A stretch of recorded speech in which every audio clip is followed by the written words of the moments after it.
Psalm 19 orin Dáfídì orí 19.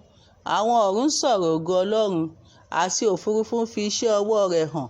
Ọjọ́ dé ọjọ́ ń fọhùn, àti òru dé òru fi ìmọ̀ hàn. Kò sí ohùn kan tàbí èdè kan, a kò lè gbọ́ ohùn wọn. Ìró wọn la gbogbo ayé já, àti ọ̀rọ̀ wọn dé òpin ayé. Nínú wọn ni ó gbé pàgọ́ fún oòrùn, tí ó dàbí ọkọ ìyàwó, tí ń jáde ti ìyẹ̀wù rẹ̀ wá, tí ó sì ń yọ bí ọkùnrin alágbára láti sáré ìje. Ìjáde lọ rẹ̀ ní láti òpin ọ̀run wá, àti àyíká rẹ̀ sì dé ìpìlẹ̀ rẹ̀. Kò sì sí ohun tí ó farapamọ́ kúrò nínú ooru rẹ̀. Òfin Olúwa pé, ó ń yí ọkàn padà. Ẹ̀rí Olúwa dáni lójú, ó ń sọ òpè di ọlọ́gbọ́n.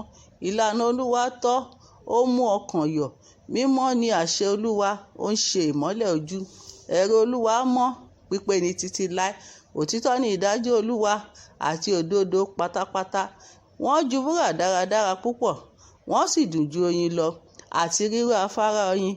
Pẹ̀lúpẹ̀lú nípa wọn ni a ti ṣí ìránṣẹ́ rẹ létí, àti ní pípamọ́ wọn èrè púpọ̀ ń bẹ.